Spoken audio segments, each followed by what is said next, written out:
écouter le mouvement d'humeur des transporteurs de Ziguinchor pour protester contre la société de transport par bus climatisé Machallah. Cette dernière dénonce la destruction de l'un de ses véhicules et se défend de toute concurrence déloyale.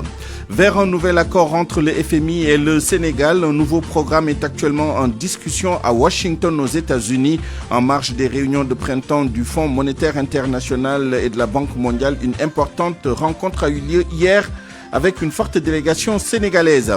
À suivre dans ce journal notre dossier du jour sur le problème du secteur de la pêche. Les acteurs proposent des concertations et recommandent la révision des textes. Vous les entendrez dans un instant. Autre appel au dialogue, Alioune Tine d'Africa Jom Center appelle le président Bassirou Diomaye Faye et son premier ministre Ousmane Sonko à des discussions directes avec l'ex-président Macky Sall. Un dialogue sur quoi et pourquoi? Réponse à suivre dans le dossier politique qui sera proposé par Mohamed Ali Mouba. Nous reviendrons sur le rappel à Dieu du pape François pour évoquer sa succession à la tête de l'Église catholique. Qu'en pensent les fidèles sénégalais? Nous avons tendu notre micro à certains d'entre eux ce matin. Et puis dans notre rubrique Au point de vue, nous débattrons de la sécurité routière et de l'indiscipline sur nos routes. À la mise en onde de ce journal, Abdoulaye Diop.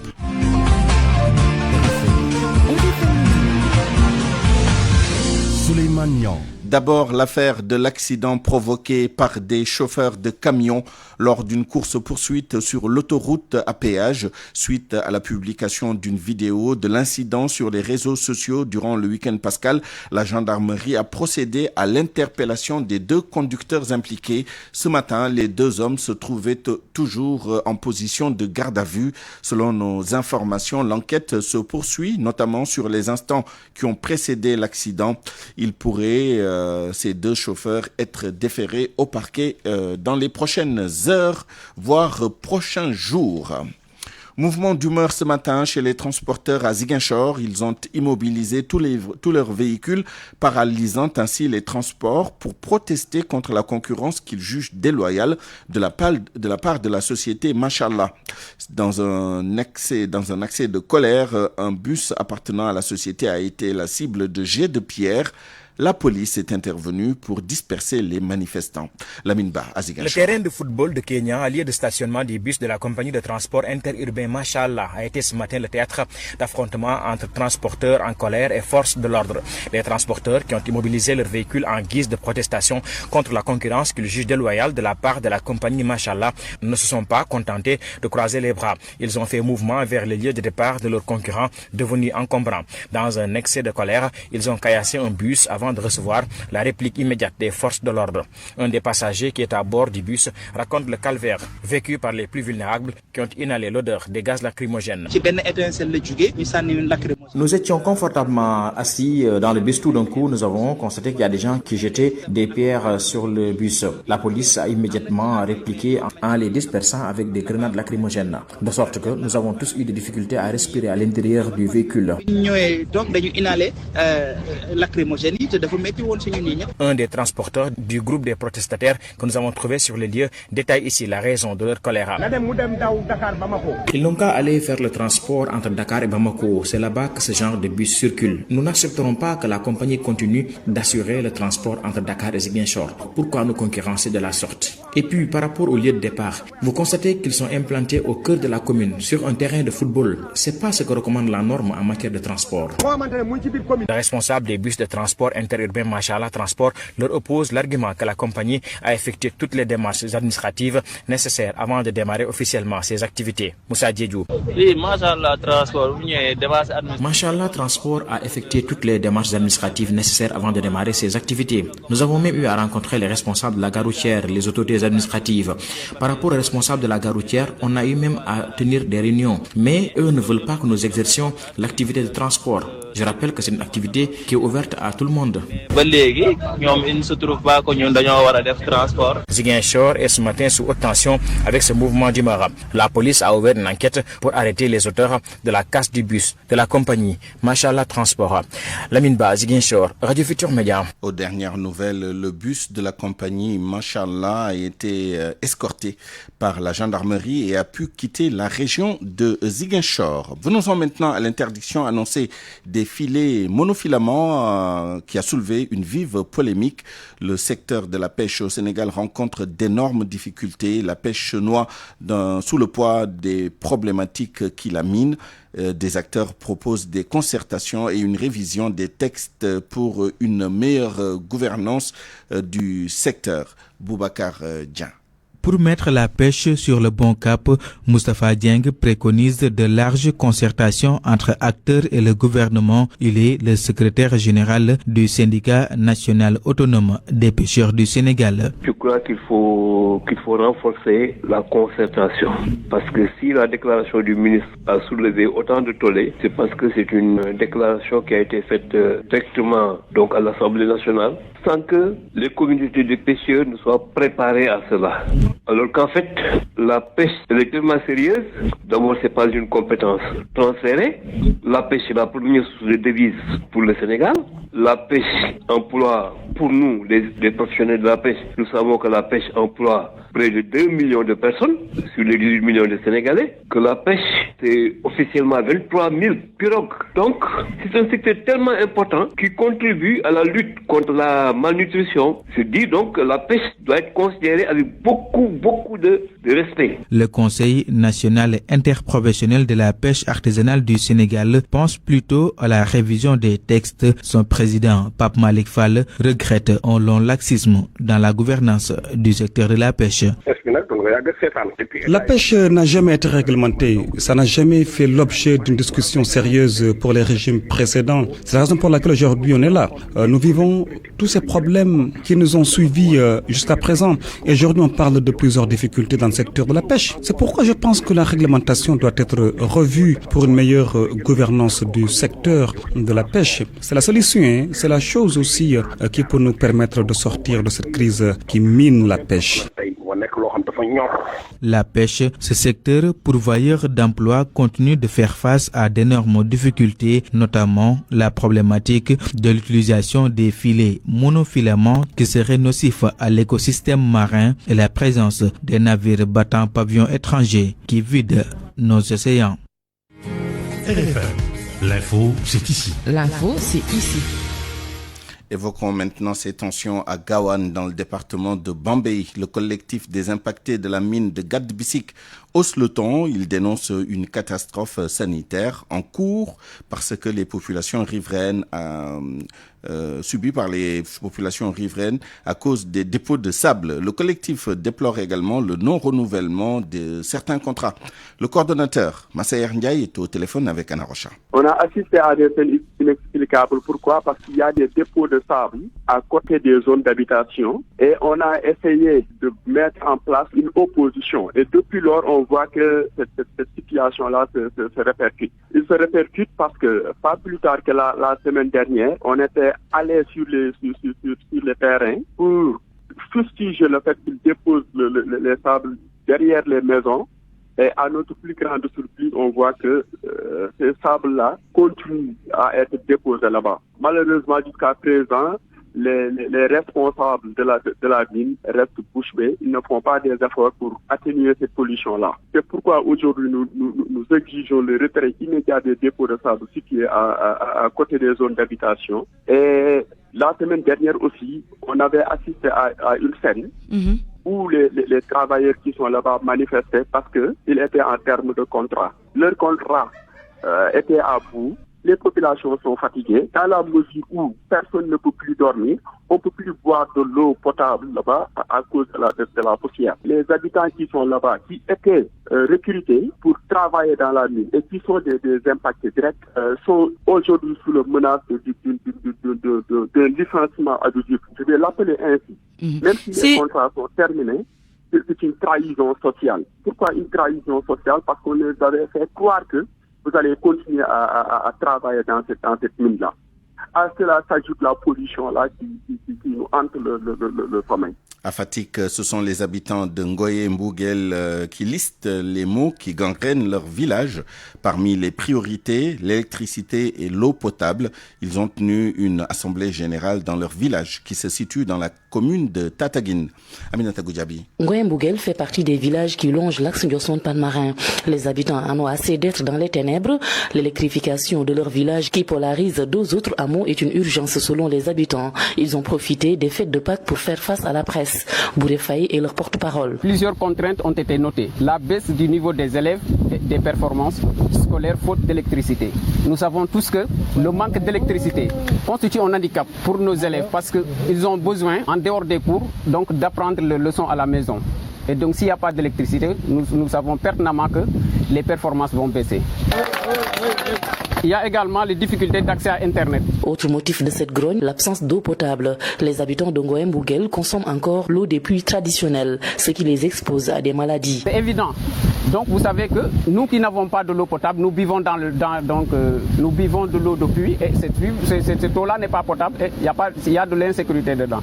Absence des points d'eau pour abreuver le bétail, je viens juste de le dire. Insuffisance des puits pastoraux. Aussi, quand même nous n'avons pas de puits, mais ces puits-là que nous buvons, non seulement ne sont pas bons pour notre santé, mais ils ne sont pas suffisants. Leur village est également dépourvu d'infrastructures de base, même pas une case de santé, d'après le porte-parole Bouré Faye. Une population importante et nous ne parvenons toujours pas à avoir ni case de santé, encore moins d'autres structures de santé. Les femmes présentes à l'Assemblée générale réclament des équipements d'allègement tels que des moulins à mil. Joint par téléphone, le maire de Tataguine qui polarise Ngoye Mbougel soutient que le village est pris en compte dans un programme d'électrification initié par l'État. Aminata Goudiaby, Fatick RFM.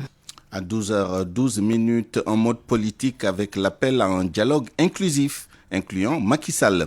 Le leader d'Africadium Center demande au régime en place d'engager des discussions franches avec l'ancien président pour apaiser les tensions politiques. Alors dans ce midi, nous mettons le sujet en débat. Y a-t-il réellement matière à dialoguer?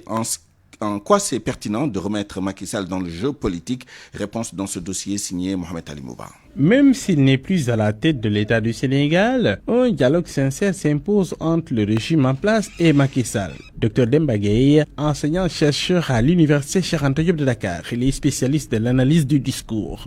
Pour moi, c'est pertinent parce qu'on ne peut pas nier la situation de blocage encore au Sénégal. Cette situation de division, autant pour moi, c'est pas un blocage, mais une division. La division est encore là. Et pour débloquer cela, il faut se parler. Que les Sénégalais se parlent. Je pense que c'est tout à fait pertinent. Et vous savez, Aline Tine, c'est quelqu'un qui est très sérieux dans son travail, qui mène des réflexions, et qui, avant de parler, réfléchit d'abord. Donc, il ne faut pas minimiser ça. Mais sur quoi devrait-on dialoguer? Y a-t-il des points sur lesquels on devrait s'entendre? Docteur Malaw Kanté, lui aussi enseignant à l'UCAD. Moi, je pense que les gens ont trop vite fait d'enterrer ou de vouloir enterrer Macky Sall. C'est encore un acteur qui compte. Donc on voit qu'il a vraiment du soutien. Les gens continuent. Enfin, il y a quand même pas mal de gens qui croient en lui. Et c'est un acteur politique qui continue encore de jouer son rôle à travers le monde, en Afrique. D'ailleurs, on a vu dernièrement tout ce qu'il fait et puis les invitations qu'il reçoit par-ci par-là. Donc je pense que c'est quelqu'un qui compte. Éclairer certains points de divergence, mais surtout mettre le pied à l'étrier de Diomaye et de Sonko qui ont du mal à s'affirmer à la tête de l'État. On peut effectivement essayer de trouver des solutions sur le plan politique déjà, pour essayer donc d'apaiser la situation, mais également sur le plan diplomatique. Macky Sall a aujourd'hui un réseau. Il a des relations sur le plan international. D'ailleurs, même certains critiquent le régime actuel par rapport à la diplomatie. Donc on pense que depuis le départ de Macky Sall, le Sénégal ne rayonne plus, ainsi de suite. Donc je pense qu'il a quand même vraiment beaucoup de choses à apporter. Reste à savoir si l'APR va accepter la main tendue de PASTEF. Dans un tweet, Waly Diouf Bodian, de l'aile dure du parti de Ousmane Sonko, a soutenu que le régime n'était pas opposé à la participation de l'ancien président. Toujours est-il qu'une proposition de résolution de mise en accusation pend sur la tête de Macky Sall. Proposition introduite par un député de PASTEF. RFM, la radio de toute l'actualité. Actualité religieuse, à Touba, les fidèles célèbrent le Magal dédié à Serigne Abdou Lahad Mbacké qui commémore la naissance du 3e khalife général des Mourides. Surnommé le bâtisseur, son héritage continue de marquer la ville sainte à la fois par les nombreuses infrastructures qu'il a érigées et par les règles de conduite qu'il a instaurées. Pape Mbaye Diaw. La communauté mouride s'est une nouvelle fois réunie en grand nombre pour célébrer le Magal dédié à Serigne Abdoul Ahad Mbacké, 3e khalife général des Mourides. Les fidèles ont convergé vers son mausolée pour effectuer leur ziar. Je suis très content d'avoir effectué mon ziar. Je demande à la population d'écouter attentivement les propos de Cheikh Abdoul Ahad Mbacké, car ils sont pleins d'enseignements. Pendant son khalifa, Serigne Abdoul Ahad Mbacké a profondément transformé la cité de Bamba. Dame Djigel, vice-président de la fédération Al-Marif, rappelle les nombreuses réalisations de celui qu'on nommait le bâtisseur. Sous son magistère, toutes les infrastructures de base dont les populations avaient besoin ont été obtenues. C'est aussi lui qui a encouragé les gens à venir s'installer à Touba. Mais l'héritage du guide religieux ne se limite pas à l'urbanisation. Il a aussi redéfini l'identité spirituelle de la ville sainte, selon toujours Dame Djigel. Avant son intervention, il n'y avait aucune différence entre Touba et les autres localités. C'est lui, Serigne Abdoul Ahad Mbacké, qui avait pris la décision courageuse d'interdire toutes ces pratiques. La commémoration ne se limite pas à la visite du mausolée de Serigne Abdoul Ahad Mbacké. De nombreux fidèles se pressent également au domicile de ses fils, notamment Serigne Sidi et Serigne Cheikhouna Mbacké, entre autres, dans un élan de ferveur et de dévotion. RFM Touba, Pape Mbaye Diaw. Et puis qui pour remplacer le pape François décédé hier? Un pape noir? La question se pose. Notre reporter s'est rendu à l'église Saint-Joseph. Si certains fidèles, pour certains fidèles, un Africain à la tête de l'église est une nécessité, d'autres ne se préoccupent pas de l'origine du prochain pape. L'essentiel, que le futur pape soit le porte-voix des oubliés, comme l'a été le défunt pape François.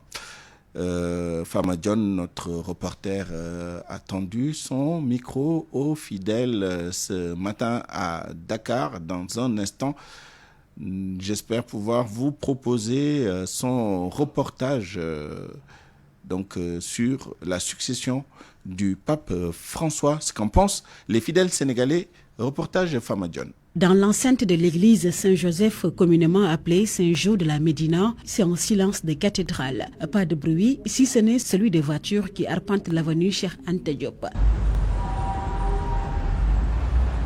Jean-Dominique, un fidèle catholique membre de la chorale Julien Jouga, pour lui, l'heure du continent noir a sonné. C'est ce que j'ai demandé, moi. Nous n'avons jamais eu un pape africain. Si Dieu nous le donne, ce sera une chose extraordinaire en tant qu'Africain. Parce que le pape a changé beaucoup de choses. Quand il est arrivé, il a nommé beaucoup de cardinaux africains. Avant, je ne vais pas dire qu'avant, il n'y en avait pas. Saint Jean-Paul II l'a fait. Donc, dans la continuité, lui, il a changé, il en a augmenté le nombre. Par contre, pour Iphigénie Collier, dans ce contexte marqué par des disparités mondiales, l'origine du pape est loin d'être une préoccupation chez la secrétaire de la paroisse. L'essentiel, c'est que le prochain pape soit fédérateur, comme l'a été le défunt. L'essentiel est qu'on ait un pape qui puisse mener de l'avant l'Église catholique. C'est l'essentiel. Qu'il soit africain, asiatique, européen et tout, qu'importe peu. L'essentiel est qu'il soit un pape capable de mener à bien le travail de l'Église catholique. C'est l'essentiel. Et que retenez-vous du pape François? Bon, il a été un pape vraiment humble, qui a beaucoup œuvré pour la paix dans le monde et qui priait beaucoup pour les gens et inciter aussi à vivre l'amour. Soraya, une fidèle, partage l'avis de Effie. Moi, je veux un pape qui aide le monde, qui soit pareil à pape François. Mais si sera un pape africain, c'est la meilleure. Mais soit un pape du bien. Et selon les chiffres du Vatican, en 2022, près de 20% des catholiques du monde vivent sur le continent africain. Pour des fidèles catholique, il est plus que temps que l'Afrique soit à la tête de l'Église. Un mot d'économie avant de boucler la première partie de cette édition. Vers un nouvel accord entre le FMI et le Sénégal, un nouveau programme est actuellement en discussion à Washington, aux États-Unis, en marge des réunions de printemps du Fonds monétaire international et de la Banque mondiale. Une importante rencontre a eu lieu hier, lundi, avec une forte délégation sénégalaise. Koumba Sandiane Faye.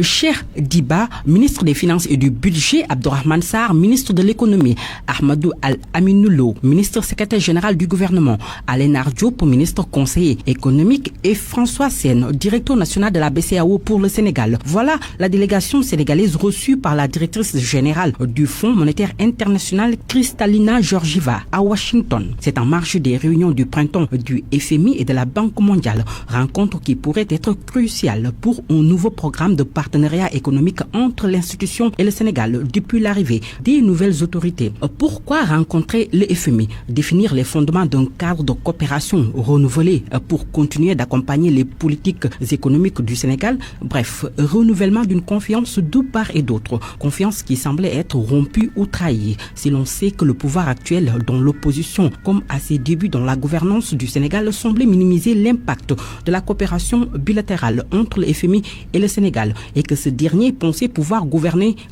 l'institution. Le FMI, de son côté, suite à la publication du rapport de la Cour des comptes sur les finances publiques, semblait prendre du recul avant tout nouvel engagement envers le Sénégal, au moment où l'ancien régime, de son côté, a déposé sur la table du FMI un compte au rapport Cour des comptes. Quel est l'intérêt de ces échanges pour le Sénégal dans un contexte marqué par des défis mondiaux persistants, mais aussi un monde secoué par des défis de croissance sur le plan géostratégique? À cette rencontre, le ministre de l'économie a affirmé que le Sénégal compte maintenir un cadre macroéconomique adéquat avec une dette soutenable et que le Sénégal va continuer sur la voie de la transparence qu'il a choisie. Ce qui serait une démarche de crédibilité et de rigueur budgétaire, une manière de rassurer les partenaires financiers internationaux. Le FMI a salué les réformes entreprises et l'engagement du Sénégal à poursuivre ce qui serait des efforts en matière de bonne gouvernance et de viabilité des finances publiques. Reste à voir quelle suite pour ces discussions entamées. Les deux parties aboutiront-elles à un nouvel accord pour continuer à soutenir les investissements publics du Sénégal pour que les choses bougent à nouveau entre l'institution et le Sénégal? RFM. L'actualité internationale. Le journal international avec vous, Georges Déthié Diop. Bonjour. Bonjour, Souleymane. Les funérailles du pape François, elles auront lieu samedi prochain. Samedi prochain à 10h heure locale, le cercueil transféré demain matin à la basilique Saint-Pierre où la dépouille sera exposée. La messe de funérailles du souverain sera célébrée sur le parvis de la basilique Saint-Pierre. La liturgie sera présidée par le cardinal Giovanni Battista Re, doyen du collège cardinalis. Le cercueil du souverain pontife sera ensuite transporté de la basilique Saint-Pierre vers la basilique Sainte-Marie Majeure pour inhumation. C'était sa volonté dans un testament rédigé en juin 2022. Plusieurs chefs d'État et de gouvernement ont annoncé leur participation aux obsèques du pape François, décédé hier lundi à l'âge de 88 ans. En Italie, le Conseil des ministres a décrété 5 jours de deuil. La CEDEAO en session extraordinaire aujourd'hui et demain à Accra au Ghana. La session coïncide avec le lancement des célébrations du cinquantenaire de l'organisation régionale.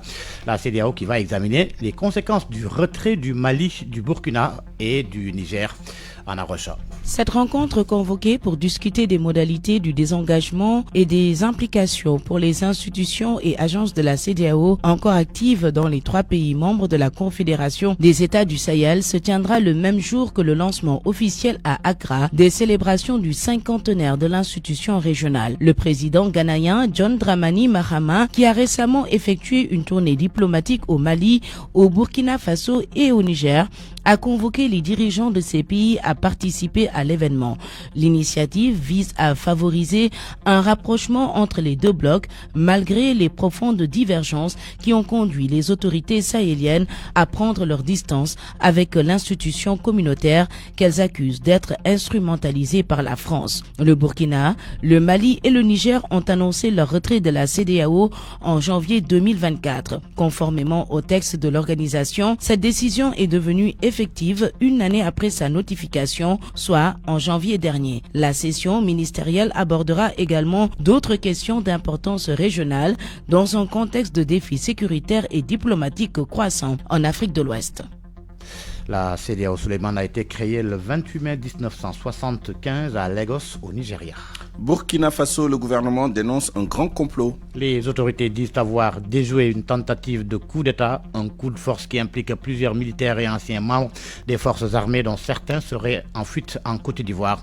Seydou Nourouba. Le régime a affirmé avoir déjoué un grand complot en préparation visant à semer le chaos total et dont les cerveaux seraient localisés en Côte d'Ivoire, régulièrement accusé d'ailleurs par la junte au pouvoir d'héberger des opposants. Le ministre de la Sécurité d'indiquer dans une déclaration lue à la télévision nationale que le travail minutieux du service de renseignement a révélé un grand complot en préparation contre le Burkina dont le but ultime est de semer le chaos total. Selon Mohamedou Sana, la manœuvre devait aboutir selon le plan des comploteurs terroristes le mercredi 16 avril 2025 en un assaut sur la présidence par un groupe de soldats recrutés par les ennemis de la nation. Les cerveaux à l'extérieur du pays sont tous localisés en Côte d'Ivoire, a-t-il ajouté, citant notamment le commandant Joannick Compaoré et le lieutenant Abderrahmane Bari, tous déserteurs. Le Soudan pour terminer, nouveau massacre à El Fasher. Plus de 30 civils ont été tués, de nombreuses autres personnes blessées lors d'attaques attribuées au FSR, les forces de soutien rapide dans la région du Darfour Nord. Les assauts ont eu lieu sur 2 jours, entre dimanche et lundi, touchant particulièrement des zones résidentielles et des marchés dans le cœur de la ville qui abrite actuellement plus d'1 million de personnes, dont une partie a été déplacée à cause des violences prolongées dans la région. Merci Georges. Parole aux auditeurs. L'actualité, qu'en pensez-vous? Moi, je pense que vous devrez. Réagissez dans nos éditions d'information sur l'actualité. Bonjour. Du lundi au vendredi, vous avez la parole sur RFM. Dans notre rubrique Point de vue, nous débattrons de la sécurité routière et des nombreuses incivilités enregistrées sur nos routes. Avec Awa Sarr, présidente de l'ASER, Action sécuritaire routière, et de l'Alliance des Nations Unies pour la sécurité routière, d'une part. D'autre part, Mamadou Biran Botch, président de l'association Supply, consultant et formateur en logistique et transport. RFM Sport. Avant cela, le journal des sports. Malal Junior Diagne, bonjour. Bonjour Suleiman. L'AS Ville de Dakar vise le tournoi final de la BAL. BAL. Oui, la BAL ou bien la BAL. Alors donc, pour sa première participation, l'équipe de l'AS Ville de Dakar veut réussir la phase de Dakar, la conférence Sahara, pour aller se qualifier pour le tournoi final en Afrique du Sud. Objectif pour les protégés de l'équipe municipale, réussir d'abord la première étape à Dakar. En regroupement à Sali dans les installations de l'Institut Djambar, les joueurs, les dirigeants et autres responsables du club sont tous mobilisés pour l'atteinte de ces objectifs, nous dit Ndeye Matidjang. Au rythme des entraînements, l'AS Ville de Dakar est digne de représenter le Sénégal à la saison 5 de la Basketball Africa League. Amadou Galofal, le président de la BAL, se dit rassuré. Je sais qu'ils ont fait d'énormes efforts dans le recrutement. Ils ont des joueurs que nous connaissons dans la ligue. Alors avoir ces vétérans avec le talent, l'énorme talent qui existe au sein de la ville de Dakar, je pense qu'ils ont fait beaucoup d'efforts et ils ont une équipe qui peut prétendre à faire de gros résultats. Yatma Diaw, président de la section basket de l'AS Ville de Dakar, vise la qualification aux phases finales qui vont se jouer en Afrique du Sud. Demander au peuple sénégalais de venir au-delà du spectacle qui va se dérouler, mais aussi appuyer les représentants du Sénégal pour qu'on puisse quand même être qualifié par rapport aux phases finales qui vont se jouer en Afrique. Les charges sont nombreuses, précise Yatma Diaw, qui lance un appel aux entreprises pour encourager l'équipe qui représente le Sénégal. Mais pour l'instant, elle peut compter sur l'accompagnement de Wave Sénégal. Elhadji Malick Gueye en est le directeur. Il s'agira dans un premier temps de faire une dotation en termes de maillots et de t-shirts pour pouvoir accompagner l'équipe, revenir un peu sur un certain nombre de lots de tickets que nous mettrons à leur disposition. Nous avons prévu aussi des bus pour pouvoir justement leur permettre de faire le trajet vers Dakar Arena sans souci ni tracas, et enfin revenir un peu sur une enveloppe symbolique pour justement accompagner les supporters. L'AS Ville de Dakar, championne en titre du Sénégal, jouera son premier match ce 26 avril et ça sera en tant que représentante du pays hôte pour la conférence Sahara. Ndeye Matidjang, Mbour, Radio Futur Média. Parlons maintenant de la Coupe d'Afrique des U20 Le sélectionneur du Sénégal fixe les objectifs de son équipe. Revenir avec le trophée, même si le chemin sera difficile. Serigne Salou Dia estime que ces joueurs sont suffisamment préparés et outillés pour faire face aux défis malgré le nouveau tirage qui a changé les adversaires de base sur lesquels il y avait eu un travail qui avait été fait au niveau du scouting. Serigne Salou Dia que nous écoutons. On est là depuis, on se prépare depuis, voilà, on a eu à jouer un match amical. On a eu à voir beaucoup de joueurs, on a eu à reprendre les anciens avec qui on était. Dieu merci, alhamdoulilah, maintenant le groupe presque est revenu au complet. On est en train d'affiner plus ou moins ce qu'on a fait depuis le début. Et c'est ce moment où il va falloir qu'on soit très concentré, voilà, qu'on soit très exigeant par rapport à certains détails. Franchement, ça va être une compétition très relevée. Et comme on dit, le Sénégal partira favori. Et on le dit tout le temps, arriver au sommet est facile, mais il reste plus difficile. Donc il faudra travailler plus que les autres, faire plus d'efforts que les autres, avoir plus envie que les autres. Et je pense que c'est ça qui nous anime depuis. Est-ce un nouveau défi pour vous qui avez gagné la CAN avec les U17 et là qui avait les U20, c'est un nouveau challenge? Je pense dans la vie, tout est challengeant. Je pense chaque fois on aspire à faire mieux que ce qu'on avait fait les dernières fois. Et dans cette optique, on aura tout le temps envie, encore une fois, de porter haut les flambeaux du Sénégal. Voilà, de faire un autre pays. Et comme je l'ai dit, ce ne sera pas service sur le gâteau, ce ne sera pas un travail ardu, ce ne sera pas des jours concentrés, des jours qui sont très impliqués dans le projet. La Coupe d'Afrique des U20 démarre le 27 avril prochain et la finale est prévue le 18 mai. Ce sera en Égypte. Le football en Angleterre avec la 34e journée ce soir. Arsenal joue contre Crystal Palace de Ismaïla Sarr. En Espagne, 33e journée. Valence dévie l'équipe de Espanyol Barcelone au moment où FC Barcelone jouera contre l'équipe de Majorque. En Italie, on joue les demi-finales retour de la Coupe d'Italie à 19h. Inter reçoit AC Milan. Bologne joue contre Empoli. Merci Malal Junior Diagne, il est 12h31. La revue de presse avec Mohamed Ali Mouba. Bonjour. À la une, le décès du souverain pontife. La pluie de mange sur le pape François a rejoint l'au-delà hier. Ce matin, la presse sénégalaise dans son ensemble, à l'instar bien sûr de ses homologues du Nord, salue la mémoire de François présenté comme un pape des petites gens. Pour enquête, l'Afrique perd une âme généreuse. Le pape François, premier souverain pontife non européen depuis des siècles, laisse un vide abyssal dans l'Église et au-delà. Le journal pointe la défense des migrants, des pauvres et des opprimés, qui a été d'ailleurs l'un des traits marquants de son pontificat. Le journal constate que le rappel du pape auprès de son père en ce temps pascal n'est pas anodin. Le quotidien rappelle que le Saint-Père est mort le soir de la célébration pascale. Triste Pâques donc, bûcheron. Las, le confrère parle de Pâques de douleur. Le Sénégal pleure un religieux pur sang, constate sur ça. Le président Bassirou Diomaye Faye salue son engagement en faveur des plus vulnérables et son appel constant au dialogue entre les peuples et les religions. Il aura incarné une espérance vivante pour des millions de croyants. Selon Ousmane Sonko et le Premier ministre du Sénégal, le pape François s'est distingué par son engagement dans la lutte contre l'arbitraire. Le président Macky Sall rappelle pour sa part que le souverain pontife était un homme de foi et un grand humaniste. Aïe donc, saint humaniste salue le soleil en manchette.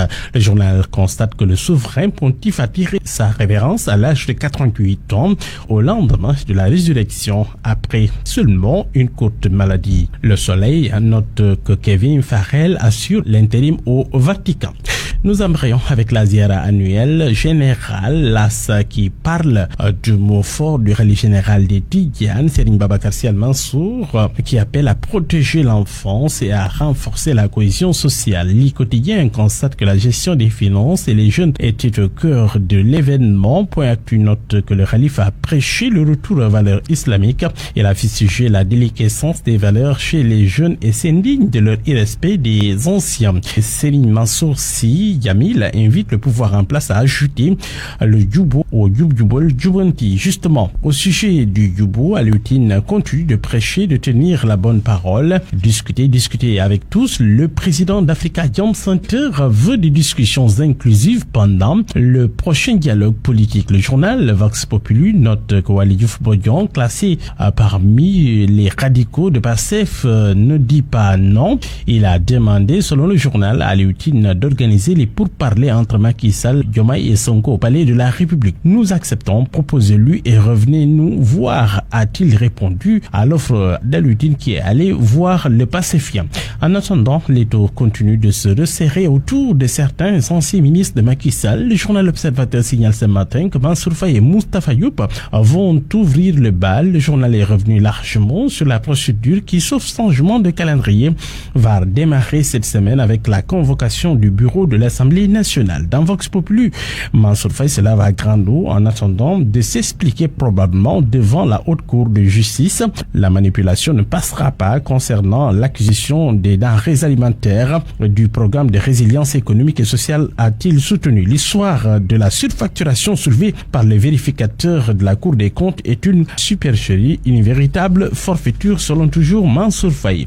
Le journal Libé informe que Farbangom risque de voir à nouveau sa demande de liberté provisoire rejetée. C'est parce que l'agent judiciaire de l'État a opposé son veto. Il rejette la nouvelle offre de cautionnement du maire des Agnam. A contrario, dans l'affaire Ladiop, le juge a accédé à la demande d'expertise médicale de l'ancien déchet de l'ONAS, toujours selon Libération. On termine par du sport. Fédération sénégalaise de foot, Madi Touré écarte d'emblée Augustin Senghor. Pas question de lui donner un autre bail. Tout sauf lui, 5 mandats, c'est trop, crie le patron de Génération Foot. C'est à lire dans le journal de Corps. Bonne lecture à tous. Point de vue. Regard croisé sur l'actualité du jour. 12h35, bienvenue dans notre rubrique Point de vue. Nous allons débattre de la sécurité routière et des nombreuses incivilités enregistrées sur nos routes, dont cet accident survenu durant le week-end sur l'autoroute, impliquant 2 camions qui étaient engagés dans une course-poursuite. 2 personnes impliquées dans cet incident ont été interpellées par la gendarmerie sur la base des vidéos et d'autres informations collectées. Ces individus sont en position de garde à vue au moment où on parle. L'enquête se poursuit. Ils pourraient être déférés dans les prochaines heures, voire les prochains jours. Pour en discuter, globalement de l'insécurité routière et des incivilités, nous sommes en ligne et en direct avec Madame Awa Sarr, présidente de l'ASER, Action Sécurité Routière, et de l'Alliance des Nations Unies pour la Sécurité Routière. Bonjour Madame Sarr. Bonjour. Nous sommes également avec Monsieur Mamadou Biran Mbodj, président de l'association Supply, consultant et formateur en logistique et transport. Monsieur Mbodj, bonjour. Bonjour, je suis président de l'association Sénégal Supply Chain. Sénégal Supply Chain, bien noté. Permettez-moi de commencer avec Madame Awa Sarr. D'abord, un commentaire sur ce qui s'est passé ce week-end, cet accident impliquant 2 camions, avec un camion qui s'est comporté comme s'il était sur l'aire d'auto-tamponneuse, avec le résultat en tête à queue, et un camion qui s'est renversé. Heureusement, les personnes impliquées dans cette affaire sont interpellées et l'enquête est en cours. Oui, en fait, la stupéfaction, on est vraiment stupéfait de voir un comportement, parce que ce comportement, on peut le qualifier de criminel, parce qu'il pouvait en résulter mort d'homme. Et lorsque tout est fait, puisque sur cette autoroute, tout est fait pour préserver, puisque les infrastructures et les dispositifs de sécurité doivent préserver, mais que la faute humaine, que l'être humain face à un mouvement volontaire, délibéré, qui peut attenter à la vie d'autrui, nous ne pouvons que rester stupéfaits. Que peut-on faire d'autre que ce qui a déjà été décidé lors de conseils interministériels, dont celui de janvier 2023 et plus récemment celui d'août 2024, présidé par le Premier ministre Ousmane Sonko, qui avait appelé à plus de fermeté? Que faire d'autre? Alors, je pense que face à ce genre de comportement déviant, parce que là, on est face à un comportement déviant, peut-être qu'il a un problème psychologique, on ne peut que suivre cette personne-là et sanctionner sévèrement pour que ça donne un exemple parce que la vie humaine est à préserver. Et toutes les politiques qui sont mises en place pour la sécurité routière par le gouvernement, par toutes les autorités en charge, dont l'Agence nationale, visent vraiment à préserver cette vie humaine. ou en tout cas quand l'accident se passe, à ce qu'il y ait le moins de dégâts possible pour l'être humain, pour le corps humain, qui ne peut pas absorber certains chocs, d'où les dommages. Et vraiment, là, face à ce genre de cas, il n'y a que la sanction.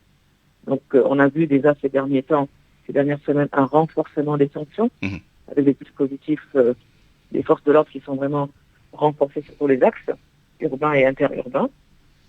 Mais on ne peut pas être derrière chaque personne, effectivement. Et donc là, on en appelle au civisme vraiment, au civisme et à l'humanité tout simplement. Parce que là, on est face à un cas vraiment de manque d'humanité, plus que de manque de civisme. Une volonté de nuire manifeste, malheureusement. Monsieur Mamadou Birane Mbodj, on a vu beaucoup d'accidents impliquant des véhicules dits particuliers, parfois des bus ou des autobus de transport de personnes. Rarement voit-on des camions professionnels avoir des comportements de ce type. Quelle est la prévalence justement des accidents dans le transport professionnel, parce que vous êtes le président, je le rappelle, de l'association Sénégal Supply Chain et vous êtes consultant formateur logistique et transport. Quelle lecture faites-vous de l'incident qui s'est déroulé et comment dans votre secteur vous essayez quand même de limiter les dégâts, de prévenir et chaque fois que de besoin, de sensibiliser, voire de sanctionner les personnes qui se seraient rendues coupables d'incivilité sur la route ou même de violation du code de la route. Oui, merci. Et je salue de passage Madame Awassar et j'apprécie aussi la posture et la position qu'elle a donnée. Position que j'épouse, en tout cas dans laquelle j'adhère parfaitement. Maintenant, par rapport aux accidents, notamment ce qui s'est passé, effectivement, c'est assez impressionnant. Moi, je dirais que c'est une situation, ça ne date pas d'aujourd'hui. Ça a peut-être eu lieu de façon récurrente, mais c'est parce que ça n'a pas été filmé. Le fait qu'on les filme passer sur les réseaux sociaux, on a l'impression que c'est la première fois. On reviendra sur cette dimension, d'ailleurs, effectivement, de dénonciation via les réseaux sociaux un peu plus largement dans la deuxième partie. Mais poursuivez sur votre réaction à cet accident et ce qu'il y a lieu de faire. Oui, donc ce qu'il y a lieu de faire, en fait, moi je pense qu'il y a des mesures qui ont été déjà prises par nos autorités. Depuis octobre, si ma mémoire est bonne, c'est entre le 21 et le 25 octobre, quand on a mis en place les assises sur les transports, où des dispositions pertinentes et qui ont fait, je peux dire, l'unanimité de l'ensemble des acteurs ont été prises. Pour moi, ce qui reste, c'est de mettre ça en pratique. Parce que ça fait 6 mois, nous, en tant qu'observateurs, acteurs dans les transports, notamment l'association Sénégal Supply Chain, qui regroupe déjà plus de aujourd'hui dans 200 entreprises privées qui sont dans le domaine des transports. Donc nous pensons qu'il est temps que ces mesures pertinentes soient appliquées dans toute sa rigueur pour que au moins cela puisse avoir un effet attendu. Parce que là, ce qui reste peut-être, c'est réviser ce code de la route, ce qui a été déjà fait. Le permis à point qui a fait l'objet de discussions, ça a été fait. Les acteurs ont dit quasiment à l'unanimité qu'il faut former ces chauffeurs au-delà du permis de conduire, mais pour moi, au-delà des paroles et des vœux pieds, il faut qu'on passe à l'acte. Cela veut dire passer à une exécution, à une application des dispositions réglementaires et que cela soit sanctionné pour quiconque passerait outre, qui qu'il soit. Donc, pourvu que les textes réglementaires soient pris également, les décrets d'application notamment. Oui, effectivement, c'est ça. Il s'agit de cela. N'est-ce pas? Madame Awassar, Monsieur Birane Mbodj évoquait tout à l'heure justement la dimension un peu publicité de certains incidents, ce qui donne lieu d'abord à un certain choc en général dans l'opinion et peut-être à une certaine forme d'intervention des pouvoirs publics. Est-ce que c'est quelque chose à encourager et plus globalement, au lieu que ce soit une dénonciation, disons simplement par civisme de certains citoyens, mais peut-être qu'on installe des caméras un peu partout pour pouvoir détecter ce genre d'incident et identifier les personnes impliquées, situer les responsabilités, d'après vous? Alors, je crois savoir que c'est un processus qui est en cours pour la vidéo-verbalisation. N'est-ce pas? Qui permettra, voilà, avec le ministère des Infrastructures, des Transports aériens est en charge avec la NAVER. Et c'est un processus qui est en cours depuis 2 ans, donc je pense que ça va bientôt être mis en application. Donc, mais ce n'est pas de la dénonciation ce que les citoyens font. Je pense que on peut les considérer comme des lanceurs d'alerte. Parce que s'il n'y avait pas eu cette prise de vue, prise d'image, cette personne se serait sortie et l'autre aurait eu des dommages corporels et des dommages matériels sans même savoir qui est responsable de cela. Et il y a eu un bon suivi parce que les autorités sont saisies très très rapidement entre le ministère des Transports et le ministère de l'Intérieur et la personne a été interpellée. Donc faire de la publicité sur cette interpellation-là est quelque chose de bénéfique parce qu'elle permettra de dissuader d'autres qui auraient ce genre de comportement-là et qui l'ont eu, comme disait M. Mbot, qui l'ont déjà eu, mais sans que ce soit filmé. Et cette impunité-là, comme ils disent, c'est vraiment quelque chose qui est condamnable et qui doit être condamné très fermement, sanctionné très lourdement. Parce que ce sont des comportements qui attentent à la vie de nos concitoyens et qui attentent au développement du pays. Parce que c'est un travailleur qui a son camion, qui va vraiment porter préjudice moral, préjudice économique et préjudice physique également à son autre collègue, et pour rien en fait, pour rien. La route est un espace vraiment de partage. Ce n'est pas un espace où il faut se faire la guerre, montrer qu'on est plus fort. Parce que chaque usager utilise la route pour un but bien précis. Ou pour aller travailler, ou pour rentrer chez lui, ou pour faire son activité économique. Donc nous devons tous respecter les règles afin que la route ait sa fonctionnalité première et que les dispositifs de sécurité, les dispositifs pour préserver la vie humaine qui sont mis en place, particulièrement sur ces autoroutes-là, ne soient pas vraiment détruits par un comportement inadapté, voire criminel. N'est-ce pas? J'ajouterai parmi les parties prenantes de cet espace qu'est la route, les piétons, bien naturellement. S'agissant maintenant de dénonciation, vous parlez de lanceur d'alerte, peu importe l'appellation, il y a aussi l'enjeu de la sécurité même par rapport à la personne qui filme. Tant que c'est un passager, oui, mais si c'est le conducteur, ça peut poser un problème dont on pourra discuter plus largement plus tard. Mais plus globalement, Mamadou Biran Mbodj, ce sont 2 camions qui ont été interpellés, deux camions de transport. Donc nous sommes dans la logistique en partie. D'autant plus d'ailleurs que les personnes qui ont été interpellées l'ont été au port. Ce qui donne des indications sur leur activité et sur leur profession probablement. Que faire avec ce type de transport? Il y a quelques années, on parlait de créneaux horaires spécialisés, mais là, c'était de nuit, donc peut-être que le problème du créneau horaire ne se posait pas. Mais quels aménagements pourrait-on mettre en place pour ce type de transport pour éviter ce genre d'accident? Bon, je pense qu'en ce qui concerne particulièrement le transport de marchandises, il ne serait même pas pertinent de parler de créneau horaire. Parce que dans la logistique, on voudrait au moins que les flux aient lieu 24 heures sur 24. Si vous allez au port, les activités ne s'arrêtent pas, c'est H24.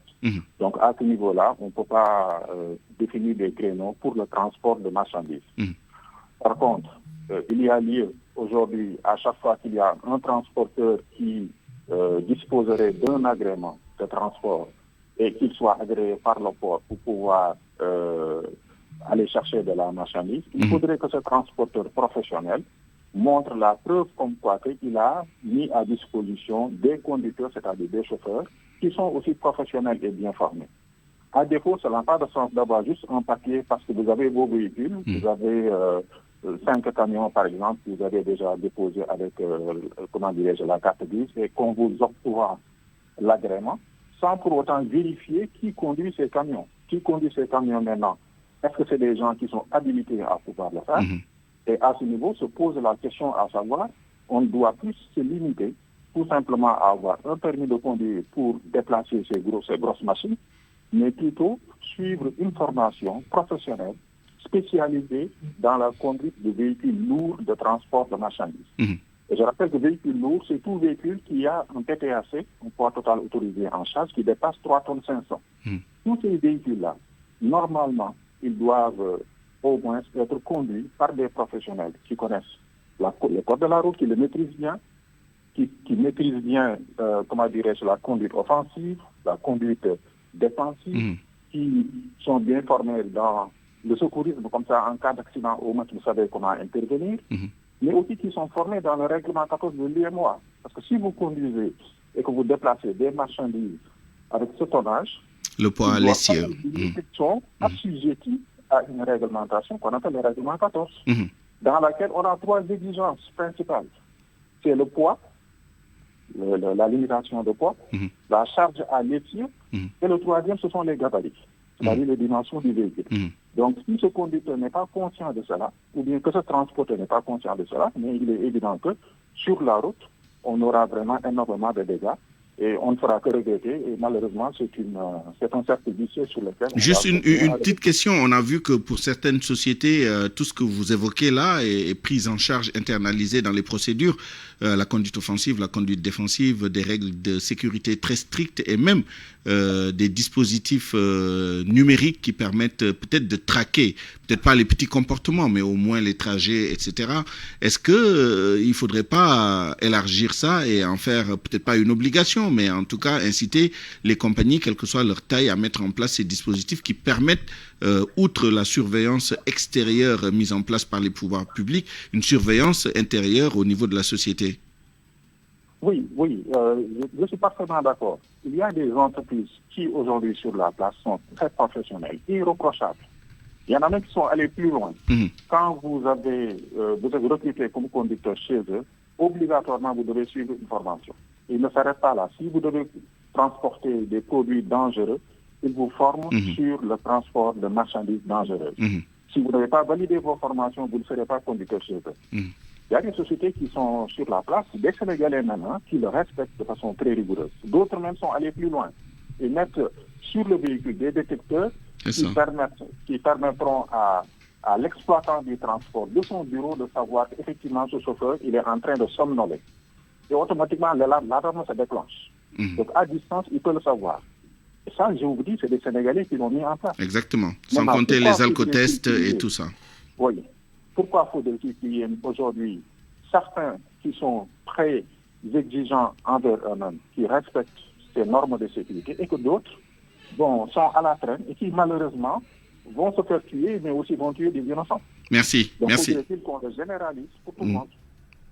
Pour toutes les entreprises. On vous a bien compris. Merci beaucoup, Mamadou Biran Mbodj, président de l'association Sénégal Supply Chain, consultant et formateur en logistique, et Awassar, présidente de l'ASER, Action Sécurité Routière, et de l'Alliance des Nations Unies pour la Sécurité Routière. À 12h52, c'est la fin de cette édition que je vous remercie d'avoir suivi. Merci à toute l'équipe qui l'a préparée et réalisée. Chef d'édition Anna Rocha, à la mise en onde Abdoulaye Diop, Maïssa Mbaye au digital, Abdou Cham à la production. À 13h, vous avez rendez-vous avec El Haj Seydou Nourouba pour le grand journal en Wolof. D'ici là, excellente suite des programmes sur la RFM. Au revoir.